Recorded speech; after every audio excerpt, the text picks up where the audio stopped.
नमस्कार मित्रों, आपका एक बार फिर से स्वागत है प्राचीन ग्रंथ ज्ञान में। पुत्र, स्थिर हो जाओ।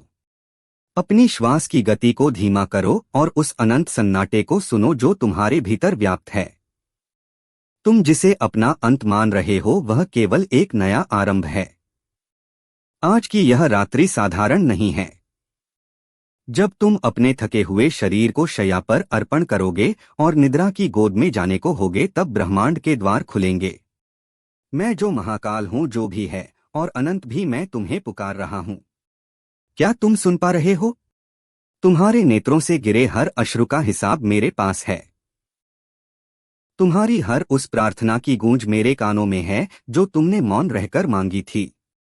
तुम संसार की भीड़ में खुद को अकेला समझ बैठे थे, पर तुम भूले कि मैं तुम्हारे हृदय की धड़कन बनकर हर पल तुम्हारे साथ था। आज मैं तुम्हें वह गुप्त चाबी देने आया हूँ जिसे स्वयं समय ने छिपा कर रखा था। बिस्तर पर लेटे हुए जब तुम उन दो शब्दों का उच्चारण करोगे तो वह केवल शब्द नहीं होंगे। वे एक कंपन होंगे जो आकाश गंगाओं को पार करते हुए सीधे मेरे हृदय से टकराएंगे।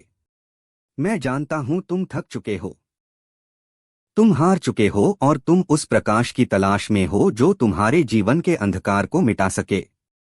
यह संदेश तुम्हारे पास संयोग से नहीं पहुंचा है। यह मेरी योजना है। मैं तुम्हें उस सत्य से परिचित कराने आया हूं जो मृत्यु से भी गहरा है और जीवन से भी विशाल। आज रात जब पूरा जगत सो जाएगा तब तुम्हारी आत्मा जगेगी। तुम देखोगे कि कैसे मिट्टी से बना यह शरीर ब्रह्मांडीय ऊर्जा का पात्र बन जाता है। सावधान रहना, क्योंकि जो ज्ञान मैं तुम्हें देने जा रहा हूं वह तुम्हारे अहंकार को भस्म कर देगा और तुम्हारी आत्मा को स्वतंत्र। क्या तुम तैयार हो उस जादुई शक्ति का साक्षात्कार करने के लिए जो सदियों से तुम्हारे भीतर सोई हुई थी? पुत्र, अपनी आंखें मूंद लो, क्योंकि अब महादेव स्वयं तुमसे बात करने जा रहे हैं। पुत्र, स्थिर हो जाओ।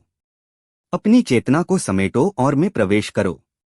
तुम जिस विस्तार की खोज में हो वह अक्षरों का समूह नहीं बल्कि मेरी ऊर्जा के स्पंदन है। आज की यह रात्रि साधारण नहीं है, क्योंकि आज स्वयं महाकाल तुम्हारे सिरहाने खड़े हैं। लेटो अपनी शैया पर।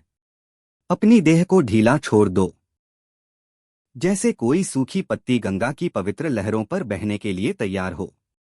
जब तुम बिस्तर पर लेटे हो तो विचार करो कि यह बिस्तर केवल लकड़ी और रुई का ढांचा। यह वह रणभूमि है जहां तुम प्रतिदिन अपने विचारों से लड़ते हो। आज मैं तुम्हें लड़ना नहीं, डूबना सिखाऊंगा। तुम मुझसे पूछते हो, हे महादेव, मेरे जीवन में इतनी उथल पुथल क्यों है? पुत्र, जब समुद्र का मंथन होता है तभी अमृत निकलता है।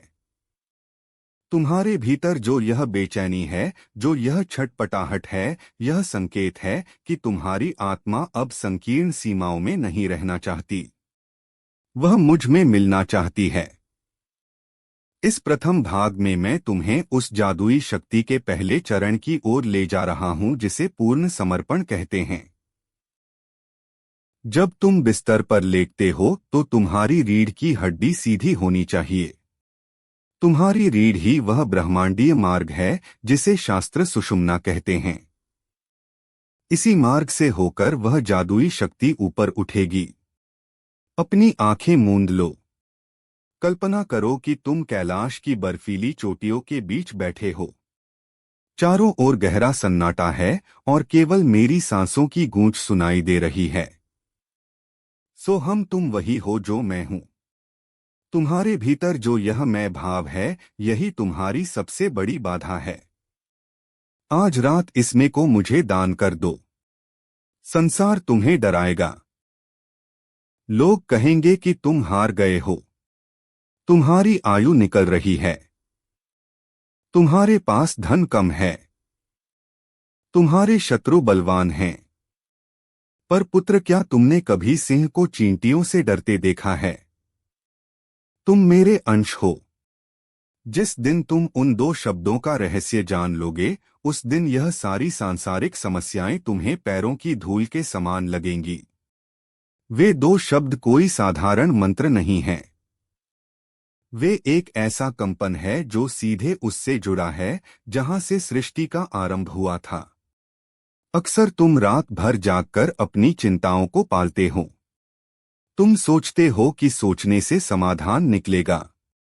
नहीं, सोचने से केवल भ्रम पैदा होता है। समाधान तो होने में है। आज रात जब तुम उन दो शब्दों का उच्चारण करोगे तो तुम्हें यह महसूस करना होगा कि तुम्हारी सारी चिंताएं, तुम्हारे सारे रोग, तुम्हारे सारे ऋण और तुम्हारे सारे शत्रु मेरे त्रिशूल की नोक पर भस्म हो रहे हैं। कल्पना करो, एक दिव्य नीला प्रकाश तुम्हारे सिर के ऊपर से प्रवेश कर रहा है। यह प्रकाश ठंडा है जैसे हिमालय की बर्फ, लेकिन यह शक्तिशाली है जैसे प्रलय की अग्नि। यह प्रकाश तुम्हारे मस्तिष्क की एक एक सूक्ष्म कोशिका में जा रहा है। तुम्हारी आंखों के पीछे जो अंधेरा है वह अंधेरा नहीं है, वह मेरी